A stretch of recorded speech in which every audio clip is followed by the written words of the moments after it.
Pessoal, nós vamos seguir aqui na aula de projeto. Então, vocês devem ter assistido já a uns 4 vídeos que foram postados lá no Moodle, né, referentes a o circuito integrado 555. Nós já usamos 2 vezes lá em aula presencial, né? Vocês se lembram lá? É essa parte aqui, ó, do circuito. Esse daqui é um simulador, tá? Então dá pra gente representar mais ou menos o que foi feito nas aulas presenciais lá até então. Vocês montaram esse circuito aqui, né? Que tinha o integrado propriamente dito, né? Integrado 555. Um capacitor como base de tempo, capacitor de 1 microfarad, 2 resistores e um potenciômetro de ajuste, né? Que você pode ajustar o valor da frequência de saída. O que esse integrado aqui pode fazer? Ele pode fazer diversas coisas, né? Dependendo da configuração que você monta as ligações externas a ele, você pode gerar sequências de pulso ou trabalhar como um temporizador. Nós trabalhamos lá como um temporizador, como um gerador de pulsos, né? Essa configuração aqui dele também está como um gerador de pulsos. Vocês podem ver que esse LED aqui, ó, ele está colocado aqui na saída número 3, né, que é a saída do circuito integrado, e ele está gerando lá uma sequência de pulsos, que é um determinado tempo ligado e um determinado tempo desligado. Nós temos aqui um potenciômetro que nós podemos ajustar o valor dessa frequência. Aqui vocês podem ver que ele tem uma velocidade mais, né? Ele vai ficar um tempo bem menor aceso, um tempo bem menor apagado. Então se aumenta a frequência de mudanças de ligado para desligado, né? O que a gente vai propor então, pessoal, na sequência? Vocês devem ter visto lá, né, a última aula que eu passei para vocês, uma explicação de como que funciona o motor de passo, né? O motor de passo ele é muito usado na parte de automação de pequeno porte, né? Não automação de grande porte, automação de pequeno porte, por ser um motor de precisão mecânica de posição, né? Você tem uma precisão muito boa mecânica de posição desse motor. Hoje você tem muito equipamento CNC, né, que precisa dessa precisão mecânica. Então o que eu ia propor para vocês, tá? Nós vamos expandir esse circuito aqui, né, que vocês já fizeram em aula presencial lá, acrescentando mais 2 componentes que vão servir como um drive. Drive que é uma placa, é um circuito que vai gerenciar o funcionamento do motor de passo. O motor de passo ele não consegue operar sozinho. Você não pode pegar, por exemplo, uma fonte de energia, energizar o motor, ele não vai girar, tá? Como vocês viram nos vídeos lá, ele depende de uma sequência de pulsos para poder operar o movimento dele, né? Essa sequência de pulsos, né, elétricos, ela pode ter, por exemplo, aqui a gente tem um exemplo no simulador do motor, né?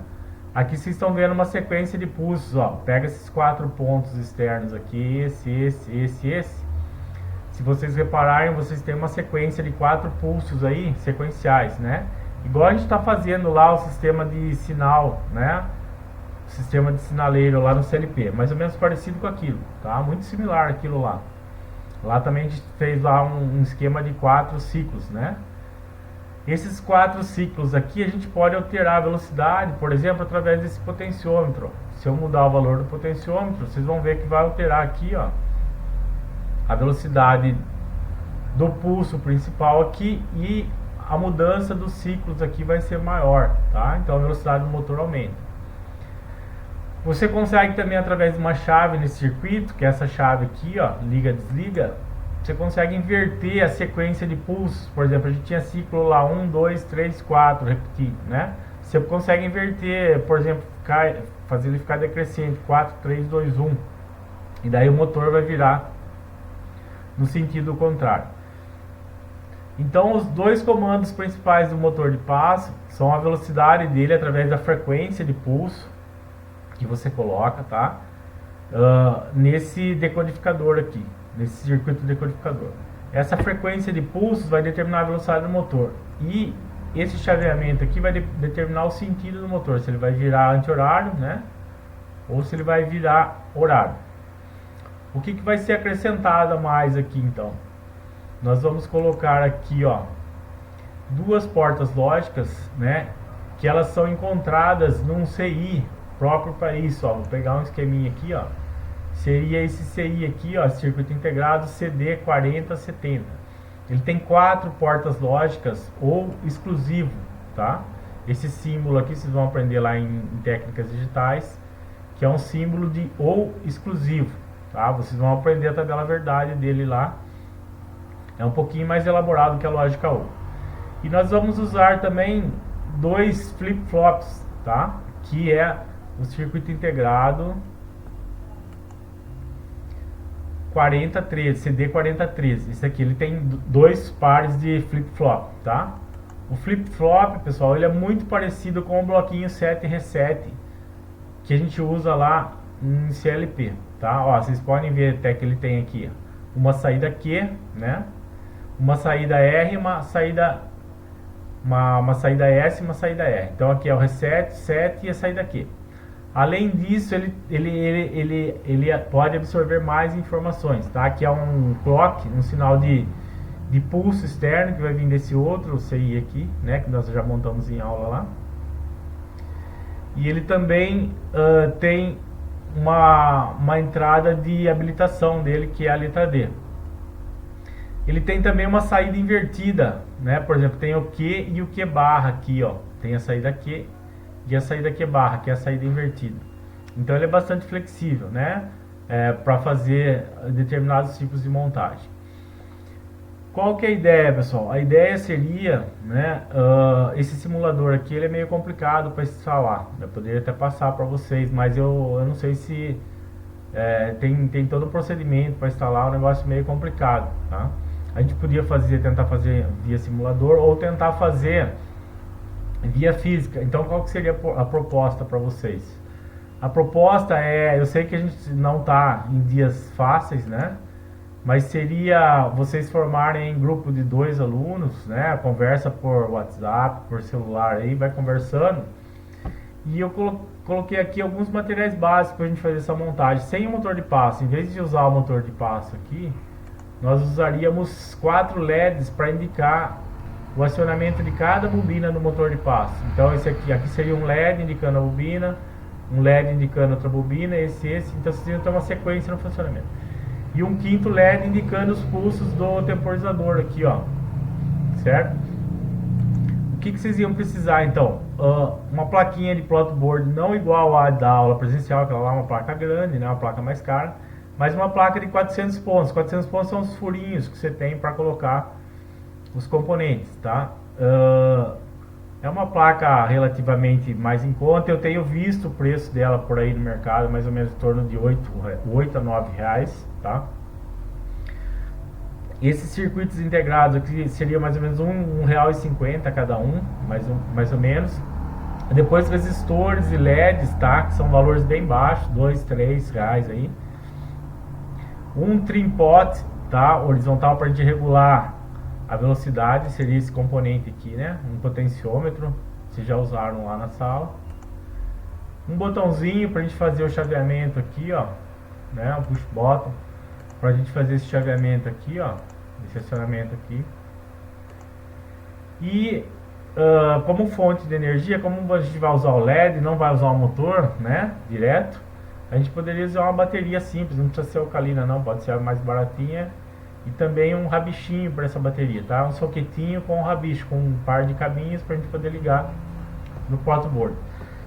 Somando tudo mais ou menos, pessoal, eu acredito que não passa de 25, 26 reais tudo esse material, tá? Vocês em 2 pessoas ia ficar 13 reais mais ou menos cada um, tá? Isso daqui, pessoal, não é uma obrigação, é só uma sugestão para a gente complementar a aula, porque nossa aula era muito prática e é difícil você ficar dando aula prática somente mostrando vídeo, né? Seria legal que vocês conseguissem fazer as montagens. Então eu gostaria essa semana que vocês conversassem entre vocês, né? Troca ideia, vocês são amigos já há 3 semestres aí, né? Conversassem entre vocês aí e tentar formar duplas, né? Duplas, ou se quiser fazer sozinho também, duplas de aluno, repartir esse material aqui, tá?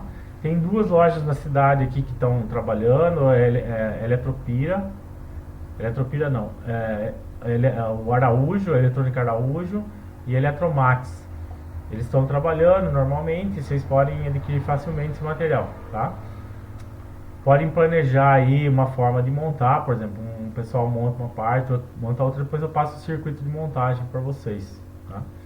Então uma sugestão, tá, pessoal? Não é uma obrigação, seria legal se desse certo. E depois a gente pode usar isso aí quando voltar às aulas normais, né? A gente pode ter lá motores de passo, a gente pode usar esse circuito aqui, ó, que vocês montaram aqui, com mais um circuito de potência, acionar diretamente o motor de passo, tá? Então a ideia dessa semana aqui, da semana da aula do dia 11 do 5, é vocês darem uma olhada nessa explicação e conversar entre vocês se seria possível montar duplas, né, para repartir esse material aqui, ó, que vai ficar em torno de uns 26, 27 reais por lista. Eu vou deixar a lista lá para vocês e eu vou pedir para vocês o retorno, tá? Eu quero que vocês me retornem lá no fórum. Fala, ó, professor, não tenho condição de fazer isso, tá? Para mim ter uma ideia de quantos poderiam aderir a essa possibilidade de aula prática. Tudo bem, pessoal? Aguardo o retorno de vocês. Eu peço que, por favor, vocês me retornem, todos eles, tá? O que quer fazer, o que não quer fazer, me retornem. E os que quiserem fazer, já pode passar o nome da dupla que vai trabalhar junto nesse projetinho aqui. Os cabinhos, pessoal, não precisa comprar, tá? Os cabinhos vocês podem pegar um pedaço de cabo de rede acha em qualquer lugar, tá? Muito barato, cabo de rede custa R$1 o metro. Abre o cabo de rede que a gente fazia em aula lá, separa os cabinhos, né? E daí vocês fazem a ligação com pedaços de cabo de rede, tá? Tudo bem? Então aguardo o retorno de vocês.